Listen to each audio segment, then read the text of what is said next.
Ek slaan my oë op na die berge. Waar sal my hulp vandaan kom? Hou jou oë gerig op Jesus. Hy is die lighuis wat lig en vrede bring. Hy is jou redder. Wie sal jy dan vrees?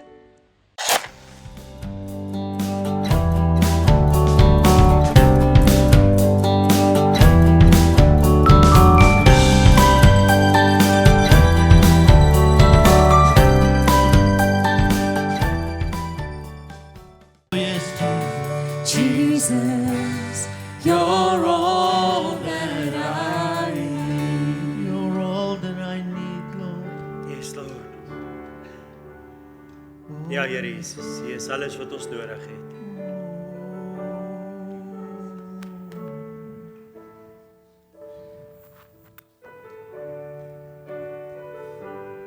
Here, ek kyk om my rond en ek sien 'n wêreld wat stikkend is, gebroken is. Here, oral, Here, die ekonomie reg oor die wêreld, die challenges oor die wêreld. Huwelike verhoudings. Verhoudings tussen ouers en kinders. Daar's net nie genoeg tyd nie, Here, daar's net nie genoeg tyd in hierdie wêreld om elke dag alles te doen en by almal uit te kom en dit. Die wêreld raak boos. Here, die wêreld raak boos daar buite. Daar's soveel goed waarna ons blootgestel word. Ons kinders, die challenges. Maar dis nie dit nie, Here, dis Here Jesus ook in ons eie lewens.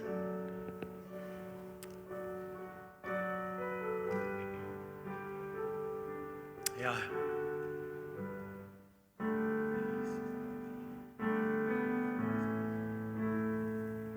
Ja, Jesus.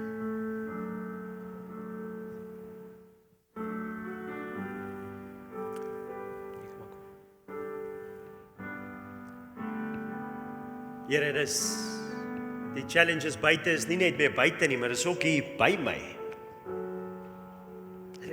Dis nie net daar buite in die wêreld nie, maar is ook hier in my eie huis. Ek sien dit onder my eie kinders, onder my eie mense. Vader, dis nou hier, dis my finansies. My finansies is 'n gemors. My huwelik, my kinders en my familie en my vriendegroepe, Here, en dit waaraan ons blootgestel word en dit wat ons elke dag sien en beleef en Here, ek weet nie meer wat om te doen nie. Ek weet nie meer hoe om dit te hanteer nie. Ek weet nie meer wat om met al hierdie goed te doen wat na my kant toe kom nie. Dit voel of al die gewig van dit op my skouers is. Wat maak ek as hierdie goed hier by my huis is, Here?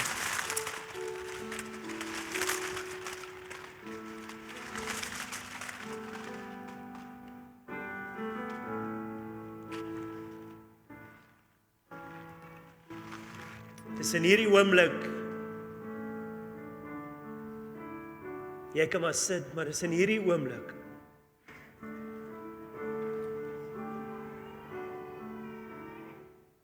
Waar 'n man van God moet besluit.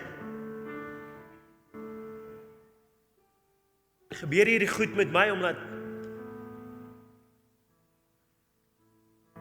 ek sleg is? Gebeur hierdie goed met my omdat ek nie goed genoeg is nie? Gebeur hierdie goed met my want ek het nie hard probeer nie. Ek het nie hard genoeg. Dit is my foute en dis my keuses en hierdie goed waaroor ek geen beheer het nie, die ekonomie van die wêreld, maar dit moet my skuld wees. Dit moet iets wees wat ek gedoen het. Ander ouens het dan alles bymekaar, so dit moet ek wees. My familie, die verhoudings wat daar is wat nie uitwerk nie, dit moet ek wees. Ek is nie goed genoeg nie. En ek dink nie is net ek wat nie goed genoeg is nie. Ek dink die Here is kwaad vir my. Ek is verseker die victim van God se wrath. Ek is die victim van God se anger. Die Here moet kwaad wees vir my as gevolg van my verlede en hy moet kwaad wees vir my en daarom gebeur hierdie goed met my. Of is in hierdie oomblik wat 'n man van God moet dink, is ek 'n man van God in hierdie tyd? Of is ek 'n man van God vir hierdie tyd? Miskien is ek in hierdie tyd, juis omdat die Here iets binne in my raak sien. Miskien is ek in hierdie tyd, juis omdat ek 'n God dien wat by magte is om alles te weet en alles vooruit te beplan. Miskien is ek in hierdie tyd nie by toeval nie. Miskien het die Here gekies om my te vorm in my moeder skoot en reeds geweet wat binne in my gaan wees en wie ek gaan word. Miskien is God almagtig. Miskien het hy 'n plan. Miskien lieg die woord nie en is God soewerein en is hy heilig en is hy goed en het hy al daai binne in my geplaas en miskien is ek nie net in hierdie tyd nie, maar ek's vir hierdie tyd. Miskien het die Here my gekry juis om hierdie gemors in die wêreld te help uitsort. Miskien die finansiële druk wat ek voel by die huis is miskien juis. Die Here het my hier geplaas, want iemand anders sou nie dit kon doen nie. Hy sou nie hierdie plek kon vervul nie. Hy sou nie vir my familie kon sorg nie. Hy sou nie by daai werk daai ding kon, ja, dis taai en is moeilik, maar die Here help my. En miskien is ek juis die ou vir hierdie job. Miskien. Ja man, miskien het die Here my gekry om hierdie ouens om my op te help. En sê, hey, dit gaan oké wees. Die Here is met ons. Ek weet dit is moeilik en ek weet dit gaan oral sê en ek weet dit is hier. En ek weet ek was nie altyd reg maar ek besef volgende. Ek is nie net in hierdie tyd nie, maar ek is vir hierdie tyd. En ek wil jou vra, ek wil jou encourage, God is met jou ook. Hy is saam met jou ook. En weet jy wat, daai druk wat jy het en daai challenges wat jy voel dis nie jou fout nie, dis nie jou skuld nie. God het jou vir hierdie tyd gemaak, vir nou. This is your time. Sal hy my help? Sal hy my help al hierdie goed by mekaar kry? Help my hierdie goed fix en help dit uitsort, want ons God het 'n plan, man. En ons plan, dis sy plan, dis nie ons plan nie. Somehow, I don't know how, but God is going to make this work. He's going to make this work. He's going to make this work. Dis in hierdie tye waar 'n man van God een van twee keuses het. Of ek is die victim. Ek is die victim. Alles is teen my. Alles is teen my. Amen. Amen. Of miskien lewe ek vir 'n tyd soos hierdie juis. Miskien lewe ek vir 'n tyd soos hierdie. Miskien het die Here my hier geplaas vir hierdie tyd. Ja, dis moeilik. Miskien het die Here my juis hier geplaas in hierdie tyd om hierdie finansiële druk te dra, want niemand anders gaan nie. Niemand anders gaan deurkom nie. Miskien het die Here my juis in hierdie gesin geplaas, juis hierdie kinders gegee. Want niemand anders sou met hulle kon werk soos jy nie. Niemand anders sou hulle kon lief hê nie. Niemand anders, dankie julle. Niemand anders sou daar gewees het tot op die einde nie. Dankie Louise. Miskien is ons in hierdie tyd geplaas met 'n doel, met 'n purpose. Miskien gaan dit nie oor wat se tyd ons leef nie, maar dit gaan oor die een wat ons in hierdie tyd geskaap het en ons hier geplaas het. Dis vir my so mooi, ek love Jeremia. Jeremia, man van God, en ek wil vanmôre met Renier is heeltemal spot on. Ek wil vanmôre met die kind van God praat. Ons het 'n mannekonferensie gehad en dit was amazing, was lekker, maar ek wil vanmôre met die kind van God praat. Kan ek al die kinders van God sien? Amen. Al die kinders van God in die huis. En Jeremia is 'n kind van God. En Jeremia kom in sy lewe waar hy hierdie goed beleef. En eers is dit daar ver en dan sit die. Onthou julle toe COVID net 'n storie was, jy het dit Desember gesien terwyl jy op vakansie is en sê ja, hierdie klomp fake news en die volgende oomblik binne 2 maande toe sit op ons. En so maklik dan is in hierdie wêreld en is daar buite, maar die volgende oomblik dan sit hier binne. En Jeremia 12. Dit sê Jeremia die volgende: regverdig is U, o Here, As ek met u sou twis, as ek sou met u kom worstel, as ek nou met u kon eerlik wees vanmôre, tog wil ek regsaake met u bespreek. Ek wil praat oor wat reg en verkeerd is, Here. Ek het 'n opinie hieroor en ek wil dit graag met u deel.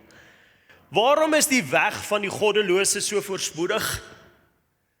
Waarom lewe hulle rustig, almal wat ontrou bedrywe? En Jeremia praat nie hier met die heidene nie, hy praat met die gelowige goddelose. Hy sê, u het hulle geplant, ook het hulle wortel geskiet. Hulle groei, ook dra hulle vrugte. U is naby in hulle mond, maar ver van hulle niere. Here, u is nie in hulle hart nie. Here, u is nie daar, maar hoekom lyk dit of dit daar buitekant beter gaan as die binnekant by my eie huis? Hoekom lyk dit of hulle verhoudings beter is as myne? Here, hoekom lyk dit en hoekom moet ek deur hierdie goed gaan? Hoekom laat U my suffer en hoekom moet hulle die makliker lewe hê? Het jy dit al gevra? Here, hoekom moet ek dit moeilik hê, maar hulle het dit maklik? Jy gaan dan antwoord, ek gaan vers 5 toe, dan antwoord God Jeremia. Kom ons lees vers 4 daar. Hy sê, hoe lank, vers 4, hoe lank sal die land treur? Eintlik is Jeremia maar net besig om oor homself te praat. Hy is nie gepla oor die plante nie, hy is gepla oor die feit dat hy moet hierdie moeilike pad stap. En dan vers 5 antwoord die Here Jeremia. En hy sê, as jy man van God, as jy kind van God, moet voetgangers loop, maak hulle jou moeg. Hoe sal jy dan wedywer met die perde? En in 'n land van vrede voel jy jou veilig. Hoe sal jy dan maak in die pronkbosse van die Jordaan? Die Here kom na Jeremia toe en terwyl Jeremia hierdie vra het en sê, Here, ek's in hierdie tyd en dis wat my tyd my gee. Dis wat ek beleef in hierdie tyd. Kom die Here en hy sê vir Jeremia die volgende, hy sê, Jeremia, daar waar jy is, daar tussen jou mense, daar by jou huis, daar put hulle jou uit. Maar ek het vir jou 'n groter plan nog. Jeremia, die perde wat hy van praat is, hy praat van Juda en hy praat van Babylon en die Here sê vir Jeremia, hy sê Jeremia, ek het 'n groter doel met jou lewe as wat jy nou besef. Jeremia, as ek jou nie kan laat hardloop saam met die mense nie, hoe kan ek jou laat hardloop saam met die perde? Ek wil jou vat Babylon toe. Ek wil jou vat na die koning van Juda toe. Jeremia, jy dink heeltemal te klein. Jeremia, jy fokus so op dit wat nou hier gebeur en jy vergeet dat ek het jou geskape. Ek ken jou doel, ek ken jou potensiaal. Kind van God, jy het nie 'n idee wat jy kan bereik met die hulp van die Here in jou lewe nie. Jy het nie 'n idee hoe ver jy kan gaan en wat God deur jou kan doen nie. En ons kyk so na dit wat ons nou deurgaan en dan sê die Here, ek wil jou laat hardloop saam met perde. Come on, ek wil nie hê hierdie mense, hierdie Facebook storieetjies met jou moeg maak nie, man.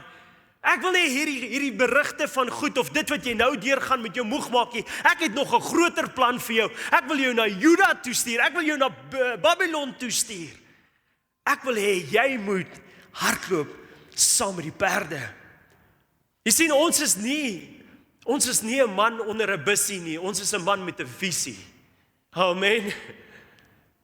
Ons is nie, jy kan kies.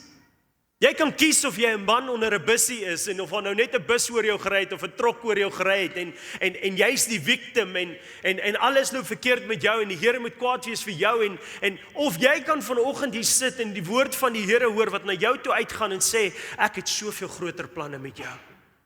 Jy het nog nie 'n idee wat ek met jou lewe wil doen nie.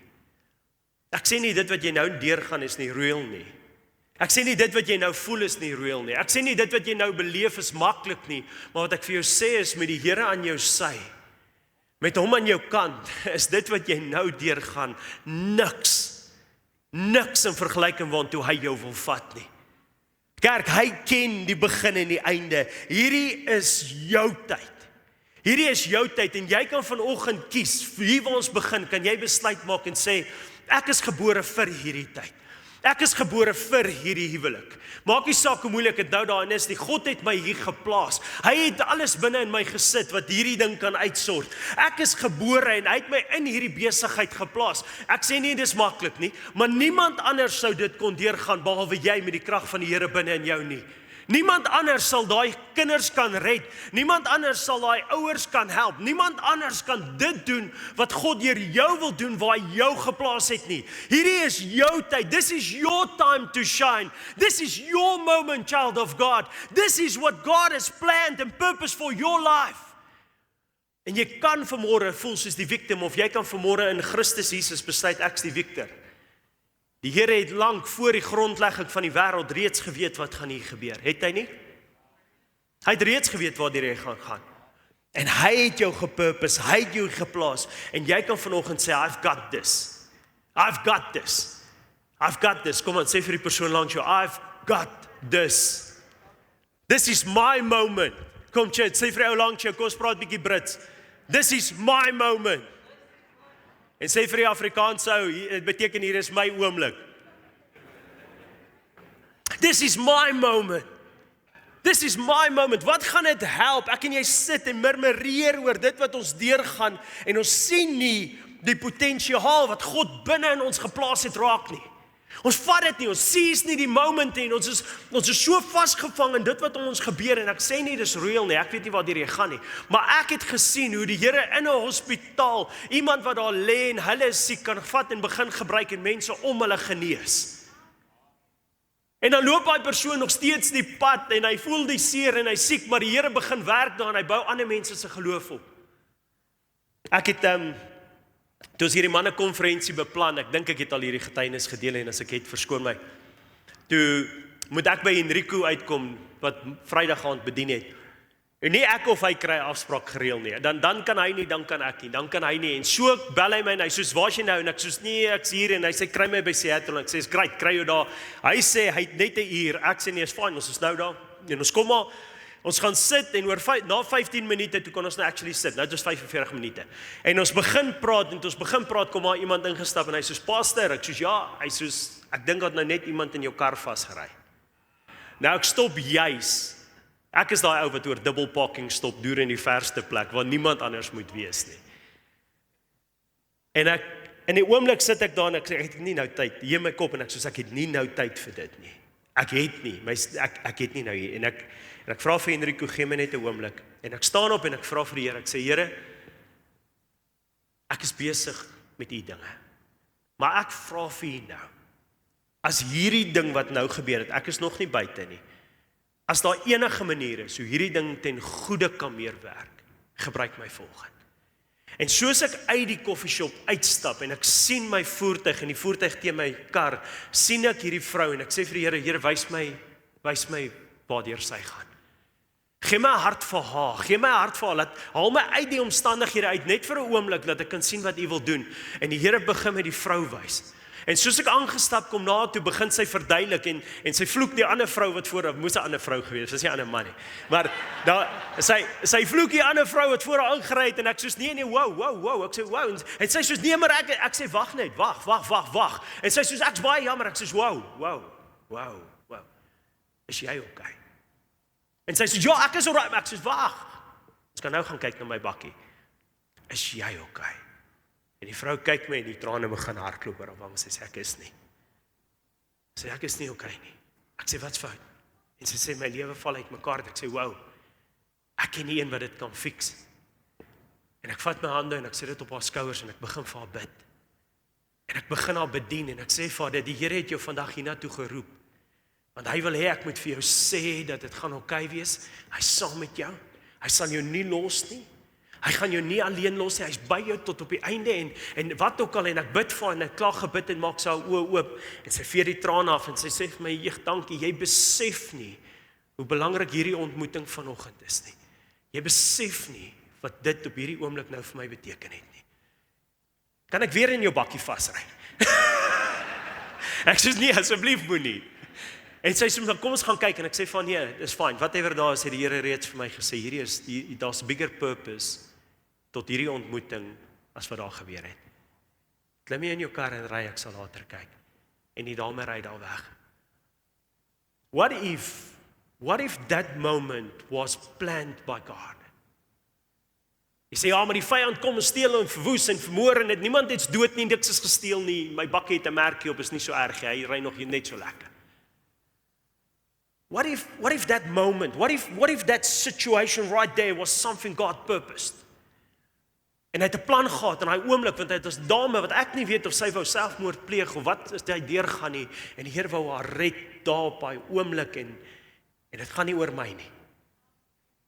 It's about him, it's about someone else, it's about a purpose. Miskien het God jou geroep vir 'n groter doel in 'n tyd soos hierdie. Miskien is jy gemaak vir hierdie tyd en nie in hierdie tyd nie. Jy's gemaak vir hierdie tyd en ek laat weer die ou Elia, ken julle vir Elia? Elia, die Here stuur Elia gereeld na die konings toe en dan moet hy goed vir hulle sê en dan is hulle woedend vir hom en dan wil hulle hom doodmaak en dan hardloop Elia vir sy lewe en dan kruip hy weg. En dan later as sy lewe nou rustig is, dan sê die Here vir Elia, okay, dis nou weer tyd, kom, laat jy nou weer gaan. En ek dink net sodra Elia vir hom 'n plek hier onder 'n bos en die kraaie vir hom steaks bring en hy begin hom vet eet, dan sê die Here, nee, is weer tyd, kom, ek het 'n missie vir jou. Ek het 'n missie, ek het 'n plan vir jou. En dan gaan Jeremia, en so kom hy in Konings 18, kom hy weer terug na koning Agab toe. En die eerste woorde wat koning Agab vir hom sê is, wow, ek love jou, ek so bly om jou weer te sien. Nee, glad nie. Dit is jou moeilikheidmaker, wat soek jy hier? Jy wat altyd, dis nie altyd populêr om die persoon te wees wat God gestuur het om dit reg te maak nie. Dis nie altyd populêr om die liefde van God na 'n situasie toe te vat of die genade van God na 'n situasie toe te vat wat eintlik verwag van jou om woedend te wees, verwag van jou om kwaad te wees, verwag van jou om in anger op te tree nie. Dis nie altyd die populêre ding om te wees, om daai persoon te wees wat vrede maak wanneer die wêreld verwag jy moet gebaklei word nie. Die vredemakers sal kinders van God genoem word. Aan die vredemakers sal die koninkryk van God behoort. En dis nie altyd populêr nie, en so, hy sê, ja, jou ontstoker, jou onruststoker, ek het nie eens geweet daar so 'n Afrikaanse woord nie. En dan kry ons hierdie storie waar hy sê, waar Elia sê, maar bring die Baal profete, hier is 'n bietjie probleme met die geloof, en hy sort hulle uit, en die Here bring hierdie vuur uit die hemel uit, en bevestig sy woord, maar dis nie waaroor ek wil praat volgende nie. Ek wil praat wat dan net daarna gebeur. Net daarna, Elia, julle kan vir my 1 Konings 18 vers 41 opsit. Elia het toe vir Agab gesê, net daarna, almal is dood, nou, die Baal profete, die victory is daar. En Elia het vir koning Agab gesê, meneer, u kan maar huis toe gaan, en solank begin feesvier, want ek hoor al die plofgeluid van stortreën. Terwyl Agab feesvier het Elia na die bopunt van die berg Karmel toe gestap. Daar het hy neergebuig en op sy kop tussen sy knieë gesit. Elia het vir sy helper gesê, klim nog hoër. Sê vir die persoon langs jou, klim nog hoër. En kyk na die see se kant toe. Die helper het teruggekom en gesê, ek sien niks. En Elia het 7 keer vir hom gesê om te gaan kyk. Elia is 'n man in 'n tyd soos die, maar hy weet ook hy's 'n man vir 'n tyd soos die. En is so 'n mooi voorbeeld wat Elia vir ons stel, want Elia weet in die tyd is daar droogte. Hy weet in die tyd, die realiteit is, daar's droogte, daar's ekonomiese druk, daar's bose goed wat aangaan, daar's druk van buite af, hy weet dit en hy voel dit self. Maar Elia sê vir die koning, gaan, want ek hoor die reën kom. Daar's nog nie 'n wolkie in die lug nie, kerk. Daar's geen geluide van weer nie. Niemand hoor dit nie, behalwe Elia hoor dit. Behalwe Elia hoor dit. Het Elia dit regtig gehoor? Nee, hy het nie. Het Elia gelieg? Nee, hy het nie. Elia het woorde van geloof begin spreek. Kom aan, Elia het begin sê wat hy glo sy God kan doen. Elia het begin glo dat God hom nie daar geplaas het om van honger dood te gaan nie. Elia het geglo dat God hom in daai tyd op daai plek geplaas het om 'n doel te verrig, om sy naam te verheerlik, om iets reg te maak wat stikkend is. God plaas hom, Elia was nie die victim nie. Nee, hy was gepurpose. God het hom al geplaas met 'n doel. En hy begin woorde spreek van geloof. Nou ons kan so dikwels woorde van geloof in ons binnekamer spreek. of in die kerk spreek. Die Here gaan 'n weg maak. Die Here is met jou.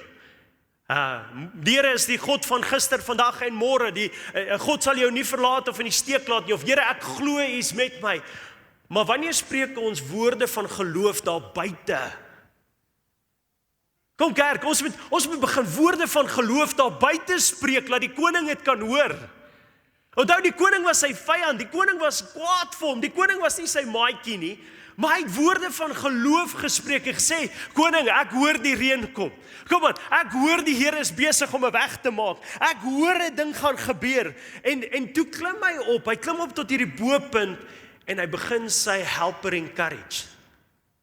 Hy begin sy helper encourage en hy begin hom motivate en vir hom sê, hey, ek weet daar's nie reën nie. En ek weet ek het nou net gesê ek hoor die reën en ek weet jy sien nie dit reën nie en ek weet jy's nog dors en ek weet al hierdie goed, maar ek wil hê jy moet klim. Ek wil hê jy moet opklim. Kom. Ek wil hê jy moet opklim. Waar's my helpers vandag? Daar sit my helper. Ek wil hê jy moet opstaan. Kom, ek weet die finansies is nie wat dit moet wees nie, maar ek wil hê jy moet opstaan. Kom aan, daar's my helpers. Waar's my helpers? Daar's hulle. Kom aan, ek wil hê jy moet opstaan. Ek weet jy's siek. Ek weet ons sien dit nog nie. Ek weet daar's nog nie 'n wolkie in die lug nie. Maar as jy nie opstaan nie, jy moet klim. Kom aan. Dis wat 'n man van God doen. Dis wat 'n kind van God doen. Hy begin woorde van geloof spreek en hy begin die rondom hom encourage met woord van geloof. Hy kan nie ophou nie, so hy het eers geklim. Maar hy encourage die om hom. Jy sit in daai situasie in jou lewe, miskien in jou huwelik of in 'n verhouding met jou kinders of jou kinders met jou of by werk, finansiële goed, en wat gaan dit help as jy die helpers rondom jou net meer negatief maak? Wat se verandering gaan in jou verhouding kom? Wat se verandering gaan kom as jy net die negatiewe, imagine Elia daar kom sit en sê, dis kurkdroog, en die sprinkane gaan jou lande opvreet. Nou, klim maar tot daar bo en kyk of jy enigiets sien. Dis al vir 3 jaar so droog. Wat het jy op Twitter gelees of op die nuus nie? Hulle lieg in elk geval, dit sal nie reën nie. Dink jy die helper sou hoor as Elia geklim het? Kom, dink jy jou vrou gaan aan daai huwelik werk as jy so negatief is en klaar opgegee het? Dink jy die mense om jou gaan jou help en jou bedra as jy hulle negatief maak die hele tyd met jou negatiewe woorde van ongeloof? Kerk, die Here plaas om elkeen van ons helpers. Hulle sê dat ons gee ons kinders die beste lewe nou.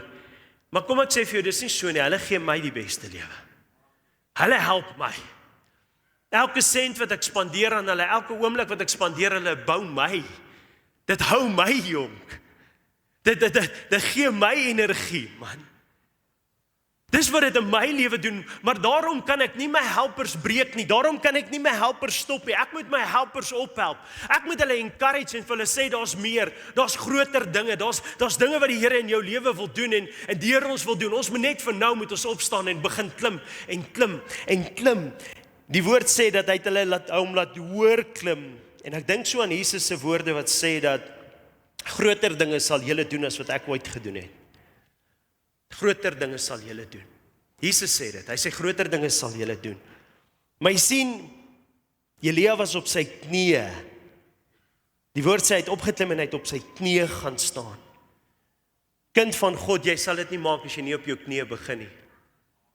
Jy sal dit nie maak as jy nie op jou knieë tyd met die Here spandeer nie.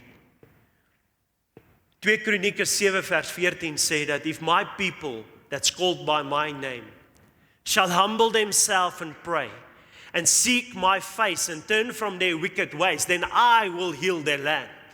Dis 'n belofte.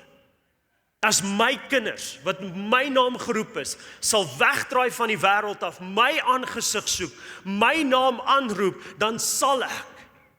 Dis die Here wat dit sê. Hy sê dan sal ek. Nie miskien nie, ek sal hoor. Nou sal my oor hoor, sê daai skrifgedeelte. Want hulle het na my toe gedraai, op ons knieë, voor die Here. En Elia het 7 keer om encourage. 7 keer om encourage. Die ou wat 3 jaar saam met hom deur hierdie droë tydperk was.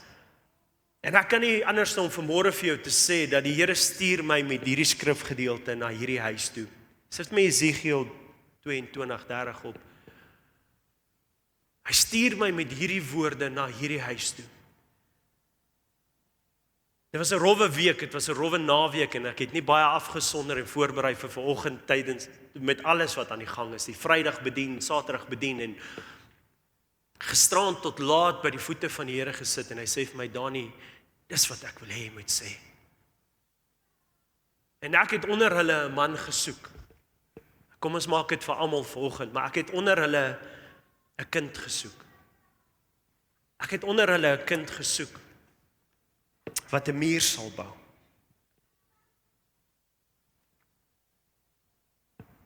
En voor my aangesig in die bres sal staan vir die land, sodat ek nie sou verwoes nie, maar ek het niemand gevind nie. En in vers 31 sê hy, daarom het ek my troon oor hulle uitgegiet. Ons weet in hierdie dispensasie is dit die vyand wat kwaad is en hy wil kom steel en verwoes en vermoor. In daai dispensasie was hulle onder die wet en hulle moes die wet gehoorsaam en God moes deur sy troon aan hulle wys wat reg en verkeerd is. Maar die skrif bly relevant dat die Here het iemand gesoek. God soek vandag nog iemand. Die Heilige Gees het my hiernatoe gestuur vanmôre om vir jou te sê, hy soek iemand wat daai huwelik van jou sal red. Hy soek iemand. Hy soek iemand wat daai gesin van jou sal opbeer en positief kry en na hoër hoogtes toe vat, daai familie van jou. Hy's op soek na iemand. Hy's op soek na iemand wat sal opstaan en daai battle sal fight by daai werk waar jy werk. Al gaan julle nou deur resessie of deur ekonomiese druk en as nie geld nie, al het julle daai kontrak verloor en almal is negatief en niemand wil verder probeer nie en niemand wil meer hulle moeite insit nie. Die Here soek iemand. Hy soek iemand wat hy kan gebruik. Hy soek iemand wat dit gaan verander. Hy soek iemand wat gaan begin geloofswoorde spreek, 'n geloofsgesindheid inneem en begin anders te optree want hy weet sy God is met hom. Hy weet dat hy is nie die victim nie, maar hy is die victor. Hy weet dat die Here hom sal dra. Hy weet dat hy nie alleen in hierdie ding is nie, maar dat voor die grondlegging van die wêreld het God reeds geweet sy naam gaan wees Quintus. Reeds geweet sy naam gaan wees Rudy. Reeds geweet sy naam gaan wees Jaco. Reeds geweet sy naam gaan wees Rosemary, sy reeds geweet wat sy naam gaan wees en daarom staan hy op die woord en hy staan op die feit dat hy in hierdie tyd vir hierdie tyd gemaak is. En hy staan op, dankie Jacques, hy staan op en hy's gereed om dit te gaan doen wat God wil hê hy moet doen. Moet dit maklik wees? Nee. As dit maklik was jy nie nodig nie. Kind van God, as dit maklik was ons nie nodig as Christene in 'n wêreld daar buite nie. Toe ek net tot bekering kom, begin ek 'n selgroep en ek het die klomp plaaswerkers daar en nog 'n paar stadte se mense daar en ek bedien hulle en nadat is ons selgroep hier by 120 mense en ons bedien hulle en dan elke week dan hoor ek nee die ancestors is aanbid en ek hoor die partytjies is gehou en op 'n stadium baklei ek so met die Here en ek sê Here, ek kan nie net vir my mense gee wat U liefhet nie. Kan nie net vir my mense gee wat nie so goddeloos is nie. Here, kan nie net vir my mense gee wat U liefhet en gehoorsaam is en nooit sonde doen nie en ek hoor hoe sê die Here vir my, maar dan is jy nie nodig nie. Hoekom moet ek jou dan daar sit? Wat is dan die doel? Wat is die doel dan? In Daniël 11 vers 32 dan sê die woord van God, a man that knows his God will do great exploits.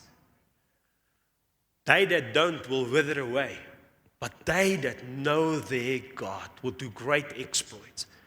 Wat van as dit wat ek en jy deurgaan op 'n daaglikse basis nie net 'n sameloop van omstandighede is nie net toeval is nie. Wat van as die Here, die Almagtige reeds geweet het dit gaan gebeur in hierdie tyd en hy jou geskape het 20 jaar, 40 jaar, 60 jaar terug en jou die oupa gemaak het van daai klein kinders want hy het jou nodig om hulle nou op te tel. Wat van as hy geweet het jy gaan die pa wees van daai rebelse tiener of die ma wees en hy het jou juis geskape en alles binne jou geplaas vir hierdie tyd. Wat van as hy juis geweet het daar kom ekonomiese druk en dit gaan finansiëel taai wees en hy jou gemaak het vir hierdie tyd. 1 Konings 18:44. Toe hy die 7de keer weer gaan kyk, het hy iets gesien. Meneer, het hy gesê, ek sien 'n wolkie, sê 'n wolkie. So groot soos 'n man se hand. Dit kom van die see se kant af. Elia het vir hom gesê, gaan sê gou vir die koning, hy moet vinnig huis toe ry, anders gaan hy nat reën. Skielik was die hemel vol swart wolke en 'n groot donderstorm het losgebars. Agab is net betyds in sy wa terug in Jesreel. Maar ek sien 'n wolkie. Ek sien 'n wolkie. Ek sien 'n wolkie daar in die verte. Ek sien 'n wolkie. Dit gaan nie goed nie, dis droog, dis skrikdroog, maar daar's 'n wolkie. 'n klein wolkie. 'n klein liggie. Klein geleentheid. Dis nie genoeg nie. Dis nie genoeg om die aarde nat te maak nie. Dis nie genoeg om jou deur hierdie finansiële situasie te vat nie. Dis nie genoeg om jou huwelik te red nie. Dis nie genoeg om daai verhouding met jou kinders te herstel nie. Dis nie genoeg nie, maar daar's 'n wolkie. Kom nou kerk. Kom maar, het jy al 'n wolkie gesien? Het jy al gekyk en jy soos wat was dit? Wat is dit gewees? Het dit al gebeur en jy soos, maar joh, was dit is daar deurbraak, is dit nie? Wat was dit net 'n wolkie? Elia hoor net van 'n wolkie. Hy het dit nog nie self gesien nie. En toe hy hoor van 'n wolkie, toe blaas hy dit so op, so groot soos hy kan. Hy sê vir die koning, jy moet vinnig maak, want hier is groot dinge op pad. Kom kerk. Want ek het 'n wolkie gesien. Want ek het 'n klein positiewe ding gehoor. Want ek het 'n klein verandering gesien. Net 'n wolkie is al wat dit nodig is om die man van God opgewonde te kry en te sê die Here is besig, man. Hy's besig om iets groot te doen. Watch this space. Kyk wat doen die Here. Want daar is 'n wolkie. Daar's 'n wolkie. Dit hoef nie te reën nie vir die man van God om opgewonde te raak nie. Dit hoef nie, die reën hoef nie te val nie, want ons raak opgewonde oor dit wat God in die geloof doen. In die gees doen. Geloof vat 'n klein wolkie en hy blaas dit op so groot soos hy kan. So groot soos hy kan. En jy moet verstaan hoe dit werk. In daai pleins van die woestyn, dan het die stof laag gaan lê. En as daar bietjie reën val, dan sou die ossewaas of die waans sou daarin vasval. En dan kan daai water, as dit meer word dit dryfsand en dan kan daai mense tot verdrink daar. Elia in 'n oomblik besef dat hierdie klein dingetjie wat hy nou net sien of van gehoor het, kan so groot ding word. Hy moet hierdie plek, hierdie tyd, waarin hy geskape is, hy moet optree. Hy moet in geloof optree. Vers 46. Vers 46. Die Here het Elia wonderlike krag gegee, sodat hy sy lang kleed om sy heupe vasgebind het, en tot by die afdraaipad van Jesreel toe voor Agab se wa uitgehardloop het. Man van God, kind van God. Die Here gee Elia genoeg krag om teen die perde te compete. Die koning se wa word met perde gesleep, die beste perde, die vinnigste perde. En die Here gee hom die krag, bonatuurlike krag, bonatuurlike ability om daai perde weg te hardloop. Onthou, die koning is bang want hy weet wat sy gevolge. Hy sien die wolke opkom op daai oomblik. En hy jaag met alles in hom, maar die Here sit soveel binne in die kind van God. Hy gee hom bonatuurlike vermoë om hierdie waans weg te hardloop en die perde te wen. Is dit net julle, maar is dit in ons huis is dit altyd 'n kompetisie. Elke ding is 'n kompetisie. Alles moet gewen word. Kind van God, dis tyd dat ons sê ons moet hierdie ding ook wen. Dis tyd dat ons sê ons moet hierdie ekonomiese druk wat nou in my huis in sy plek wil vat, ons moet dit wen. Dis tyd om dit 'n kompetisie te maak en te sê, duiwel, kom ons kyk wie wen. Kom ons kyk of ek met die God wat binne in my is, wat groter is as die een wat in die wêreld is, kom ons kyk of ek nie wen hier nie. Kom ons kyk of my geloofstaal nie sterker is as julle negatiewe kritiek van buite af nie. Kom ons kyk wie wen. Kom ons kyk of ek nie dalk vandag geroep is om saam met die perde te hardloop en nie saam met die mense nie. Miskien moet ek nie saam met die mense negatief praat en woorde van ongeloof praat nie, maar is tyd dat ek begin praat soos 'n man wat saam met perde compete. Want hierdie dinge van die kinders, hierdie dinge van die mense hou my terug. Come on. Wat van as God dit alles reeds binne in ons geplaas het? En hy het sy gordel opgerig. Nou hierdie het sy kledingstuk vasgemaak. In die Engels sê he girded up his loins. Nou daai tyd het hulle almal sulke lang rokke gedra. Dankie Here, ons hoef nie meer nie. Behalwe die vrouens. Sulke lang rokke gedra en hulle het opgetel en vasgemaak om hulle heup en hulle belt of hulle tou om hulle heup vasgemaak om hulle bene los te maak sodat hulle kan hardloop. Hulle het hulle reg gemaak vir hierdie fight wat kom. Hulle het hulle reg gemaak vir hierdie tyd wat kom. Hulle was nie die victim nie. Hulle het nie na een kant gaan sit en hulself jammer gekry nie. Hulle het opgestaan en besef dat dit is bitter moeilik. Ons gaan deur moeilike goed, maar is nie net ek nie. Hier is 'n battle wat gewen moet word. Dis tyd dat ek my reg maak vir 'n fight.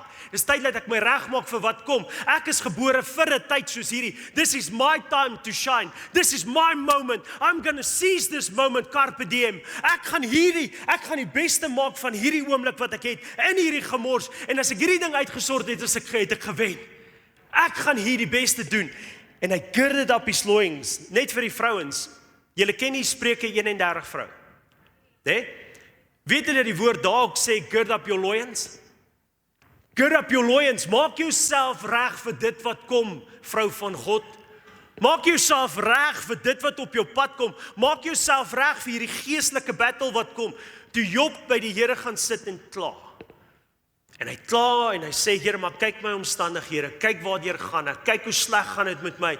Toe sê die Here vir hom in hoofstuk 38, Job, gird up your loins. Maak jouself reg. Maak jouself reg, want ek wil vir jou iets sê. En die Here wys vir hom in 2 hoofstukke hoe groot hy is. En die Here wys vir hom dat hy die God is wat alles gemaak het. Dat alles in sy hande is. Dat daar niks is waaroor die mens kan uit God se hand uitvat nie. Daar's niks wat die mens kan weerhou as God dit gee nie. Dat hy is nog steeds die soewereine God. Hy is nog steeds in beheer. Hy is nog steeds goed en hy is nog steeds groot. En nadat die Here hierdie openbaring vir Job gegee het, sê Job, nou sien ek. Nou verstaan ek. En ek dink in my woorde, hy sê, nou besef ek is nie in hierdie tyd nie, maar ek's gemaak vir hierdie tyd. En hy staan op en die skrif sê, en hy het vir sy vriende gaan bid. En toe hy vir sy vriende bid, het hy alles terug ontvang wat hy verloor het. Kom kerk. Geloof is 'n passie, geloof is iets wat ons uitleef.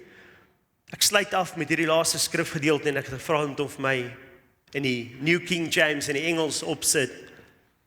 Vir die wat dink ek het te veel uit die boodskap gelees vanoggend. Therefore, gird up your loins, skryf Petrus, is in die Nuwe Testament.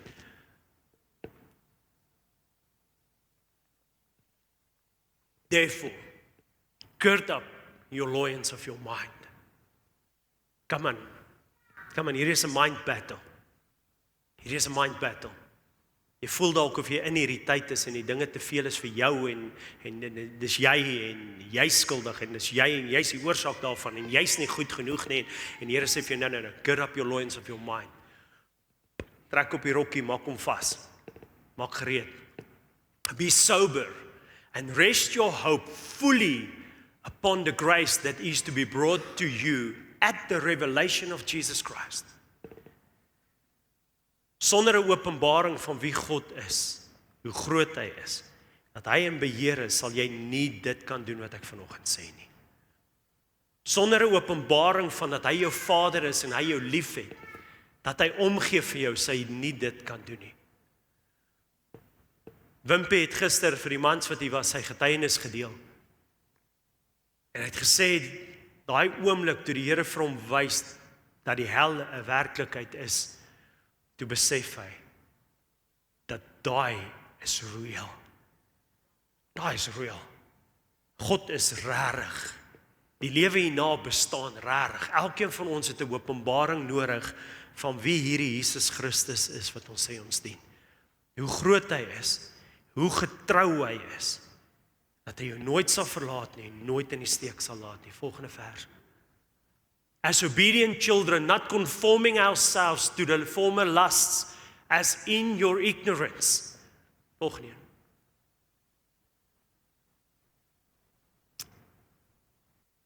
But as he who has called you is holy, you also be holy in all your conduct. Because it is written, be holy, for I am holy.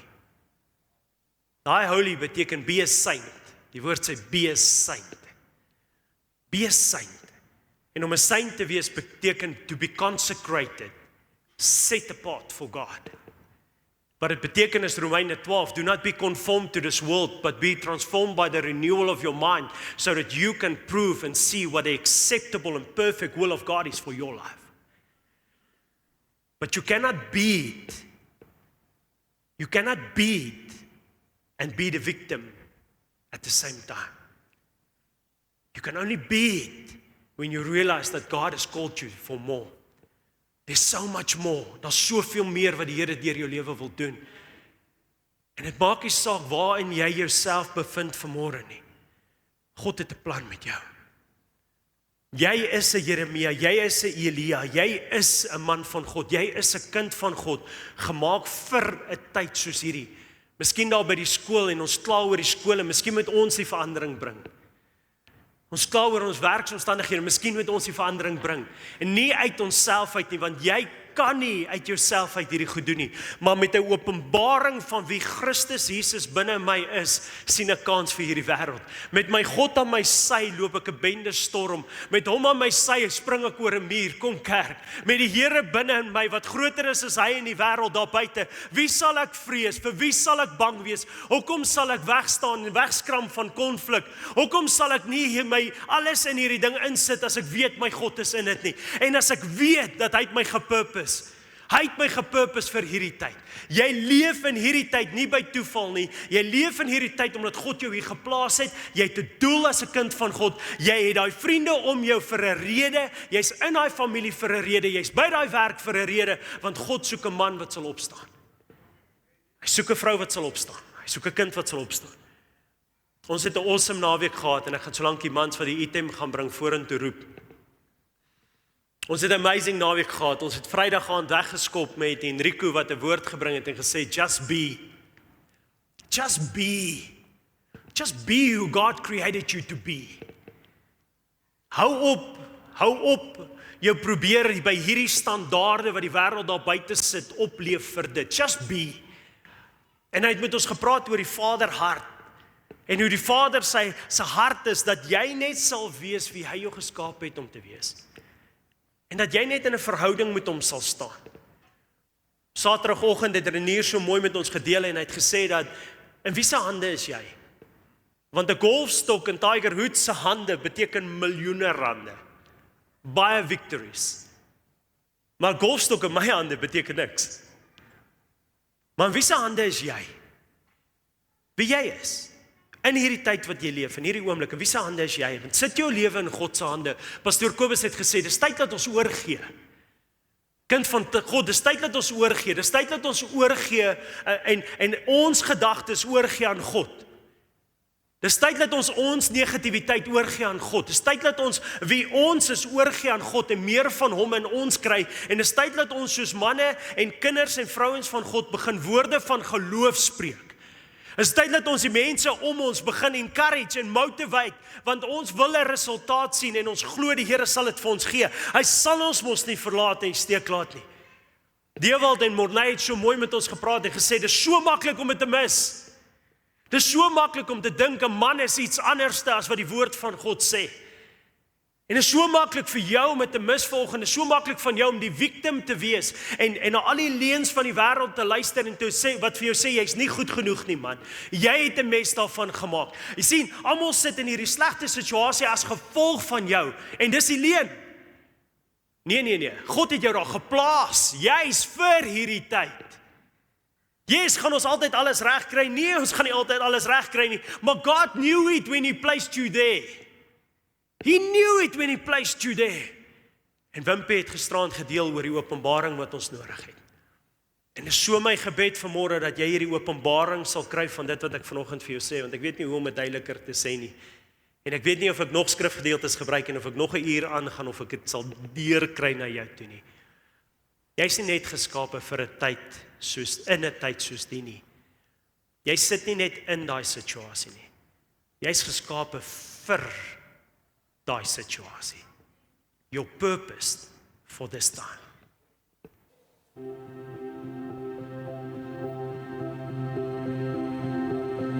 Vat 'n man om vas te staan, terwyl die wêreld om ondergaan. Vat 'n man om vas te hou, wat aanhou werk en aanhou vertrou. Vat 'n man om te probeer, ten spyte van groot pyn en hartseer, sal opstaan as ander bly sit. Hy gee sy lewe in 'n oomblik.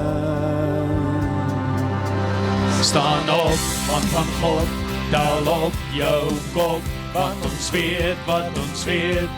Ons gee nie op, want die Here leef. Hy leef hier binne in ons.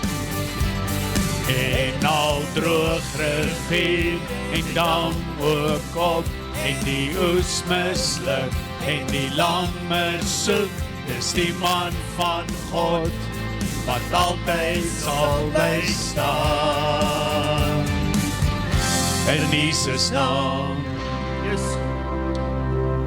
Vat 'n man om te kan huil,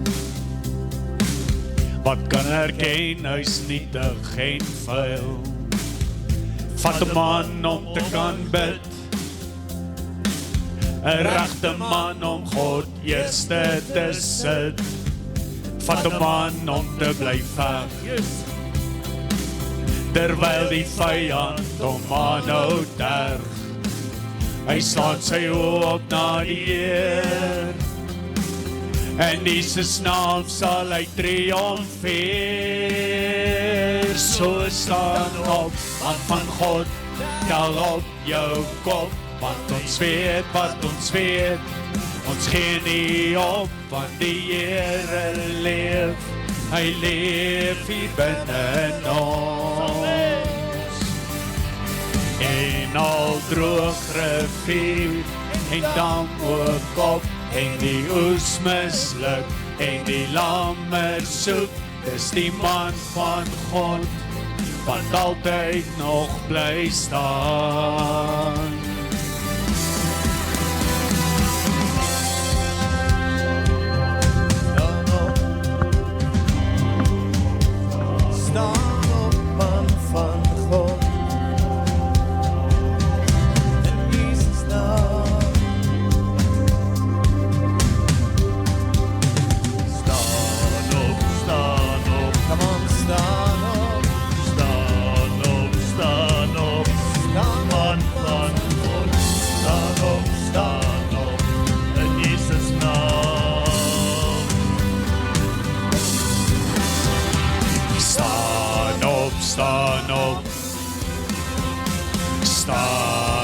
Staan op, man van God.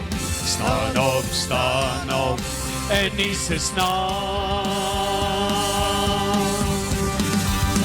Staan op, man van God, tel op jou kop, want ons weet wat ons weet. Ons gee nie op, want die Here leef. Hy leef hier binne in ons. En al droog rivier en dam ook op, en die oes misluk en die lammer soek. Dis die man van God wat altyd nog bly staan. In Jesus naam. Yes. Amen. Halleluja. Prys die Here. Yes, prys die Here.